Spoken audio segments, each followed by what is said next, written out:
Hey guys, so this is going to be a video about Citadel Katana and in more particular the Citadel Lotus Katana and comparing it to a Citadel Bamboo Katana that I bought a year ago.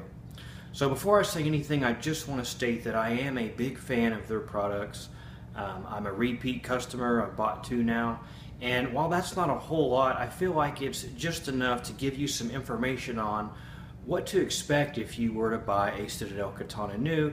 And I'm going to nitpick the hell out of this Lotus Katana here. Not going to be a full review, there's already a fantastic one out there, but this is just going to give you an idea about consistency in Citadel and what you may see that isn't perfect, because a lot of things are quite good.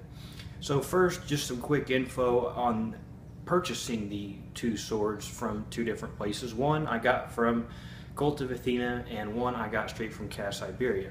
Now the Lotus I bought from Cast Siberia, it comes in this really durable plastic tube that really protects the sword. It had a plastic wrap over the ska. You can just tell that it seems like it hadn't been touched since it was manufactured and initially packed in that tube. Now, if you buy from Cult of Athena, the plus side is that they get them out and inspect them and make sure nothing's wrong with them, or at least I think that's what they do, because they have a section that if something's flawed with one, they'll reduce the price a little bit. It'll give you a little bit of a deal on it. So there's kind of pluses and minuses. If you want something that no one's touched, maybe go with Cass. If you want something that's kind of been looked over and you're probably not going to get a huge blemish when you buy it, then you could probably go with Cult of Athena for a better choice for you. So this is the Citadel Lotus Katana. Now it is number 22 of 100. This was bought very recent, May of 2018. The Citadel Bamboo Katana I bought almost 1 year ago was number 28. So if that gives you an idea that of the availability of these or how quick they're selling, this one a little bit behind the Bamboo, and I am just purely guessing, but the Ocean Katana seems to sell a little quicker than the Bamboo and the Lotus, so it may be a little bit farther in the production run. So they are still available. I don't think there's a huge hurry, but they are a limited run if you like one of these four katana that they're currently offering. So I'm going to talk about some of the consistencies I've seen with the two blades that I've bought from Citadel and some of the differences between those. Now, this isn't a review of this sword in depth. There's a much better one out there on this, and you can find all the more detailed information about it. But I'm going to talk about the consistencies more than anything. So both katana that I've had from Citadel, the saya might be the greatest achievement, at least in my opinion, that it's carved perfectly. It fits the blade like a glove. That's no exaggeration. Not only does it not rattle, but when I can almost like pound on it and there's absolutely no rattle, and in this hand I can feel the metal in there vibrating. That's how tight this fits. So any sound you might hear is my hand hitting it. That's it. Definitely no rattle in there. But with that being said, it's also super smooth on the draw. It's very quiet, it's really smooth, it just fits like it's on rails all the way from tip to hibaki, and it's just a joy to sheathe and to no-toe. Another thing that's very consistent that I've seen with Citadel is the materials are of a nice high quality. Now, all four of their current offerings seem to use a high quality silk and a nice full wrap of ray skin with some fairly large nodules in there. Nice higher quality carved iron fittings. This one is the cheapest way to get into a Citadel katana. It doesn't have as many of the artsy and time-consuming details with the carvings of the Fuchikashira or the painstaking stippling of the Suba, or an overly difficult finish on the saya, or even a ray skin wrap on the saya. So some of the things that the other three swords have, you do pay for that, but quality-wise, I wouldn't put them in different tiers. They're all very consistent with quality, or at least from what I can tell and from what I've held in my hand. So really consistent there, and quite happy with that. To sum that up, I find that Citadel swords are quite consistent, and when you buy one, you're probably going to get a lot of what you see in the photos and what you've seen described in videos. Now I'm going to really just bitch about all the things I found wrong with this one, just to give you an idea of some of the things that you may find if you bought one, or to also let you know that they're certainly not perfect. A lot of things are good, but it is a lot shorter list of the stuff that bothers me, the things I can bitch about, so I'll do that. On this one, the Kashira it's ever so slightly loose. When I just move it like this, it's solid, but if I really try to crank on it, I can get it to move a little bit. So that's something that is a little less than ideal, but certainly not bad. I don't want to give you the idea that it's loose. It's just, it's, if you really torque on it, it's a little bit loose. The Ito on this Lotus Katana could be a little bit tighter as well. It's really hard to move the Ito, but you can. On the bamboo that I bought a year ago, I couldn't move it at all, or just, I don't know, it's just a step down from as tight as it could be, I think is the best way to describe it. The Suba was a little loose when I unpackaged this one. Now that's an easy fix, because Citadels do have a copper insert where the Nikago slides through the Suba, and it's really easy to adjust, so that was a fast fix, if you will, and really not a complaint. But if that's something that you don't feel comfortable doing or don't want to do, it's something that may happen. Also, the Kurigata on this one is a little bit crooked. I find that they're usually perpendicular to these lines on the side here, and it's just canted slightly a little bit there.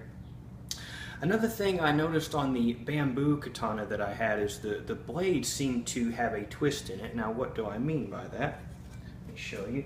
When I eye the katana like this, or look at it this way, the blades seem to kind of twist a little bit on the bamboo katana. Now, I'm not seeing that on the Lotus here, but something about it is just not perfect. A lot of times when you look here from the Kashira end and look toward the Kasaki, you can see just a laser line almost, and it's just perfectly straight. Now that may speak to this being more of a handmade piece, and which I can certainly appreciate, but I would like to see that to be perfect. Now it's just something I'm particularly bitchy about that I've found other people don't notice as much, maybe because I seem to notice it a lot. But this one is so slight I can't tell, and it could just be my eyes playing tricks on me, but it's just something that I've noticed that you may find if you were to buy one also. So just the way everything lines up when it's assembled from Kashira to Kasaki. The blades also, I wanted to say, are very consistent in that they're all 1075. They don't have a hamon that's really different from one another. The blade seems really consistent. So one thing I will say is this one is the only one without a bohi of the four that you can currently buy from them. It seems to have more niku or meat behind the edge. Now the bamboo katana I had was like a laser. It would go through everything super clean, super easy. This one doesn't cut quite as well as that, although it doesn't require a lot of effort to move through things. It does require some, and the bamboo katana just seemed to cut everything on its own without, putting much force behind it. It seemed like the blade would do a lot of work. Although on the bamboo, I did damage the blade edge a little bit. I hit some harder plastic jugs, and it seemed to chip away or deform the edge a little bit. Now this one may be less likely to do that, I don't know, but it's just something I experienced and maybe good information. So for all these cuts, I want to try to let the sword do most of the work and try to really evaluate how well it does if I just try to let it kind of do its thing and not muscle through everything. So we'll start with bottles, do some noodles, and a tatami mat or two.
So letting the blade just glide through the bottles on its own with very little force behind it didn't seem to work out great. Some swords can seem to cut through bottles, even when you just kind of guide it through but not necessarily put any power behind it.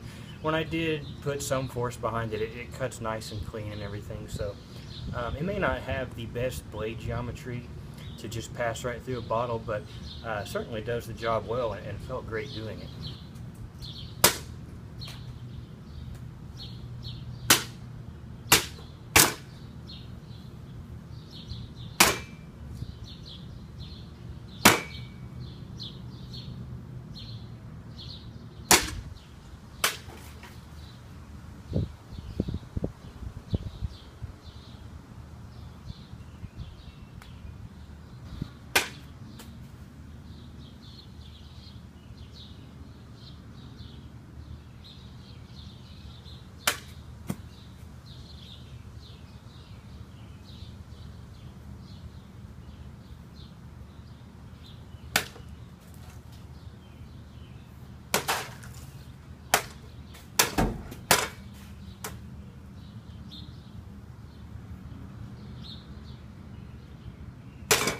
One last gripe on this is, like I said, the Ito being a little bit loose, but there's also some like Hishigami paper poking through there. Now it is dark in color, so it's hard to see from a distance, but it is there, and the wrap could have just been done a little bit better. So lastly, a no-nonsense, highly opinionated, brief pros and cons list to buying a Citadel Katana, or at least my experience of buying a Citadel Katana new. One is it's a practitioner's dream, so I would definitely consider that a pro. The way the blade glides in and out of the saya, the feel of it in your hand is great. The way it moves around, I really enjoy. Now, some of those are personal preferences, but I don't think anyone would argue that this is a better carved saya than most production katana if you were to hold it in your hand. Now, whether or not you like it dynamically, I don't know. I do. I consider it a pro because this is the second time that I've really enjoyed one dynamically. The koshirai seems of a high quality, and that I think it would hold up for quite some time.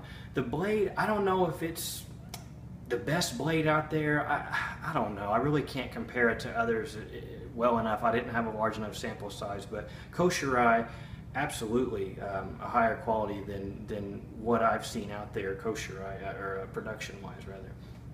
It seems like it would hold up for quite some time. The big con is don't expect perfection. If you're buying this to look at it, to admire it for how great it is, I don't know that this is the best buy for you. There's a lot of things that are done really well, but there are going to be some flaws on it. I mean, I've bought two now that had some just really slight bitchy stuff. I mean, but if you're looking for absolute perfection, you might not get it with a Citadel Katana. So I hope this helped you a little bit if you're looking to buy one of these new, and give you an idea of what you're about to drop your money on, and what to look for, what to expect, what to be prepared for when you open that box up. So anyway, thanks for watching.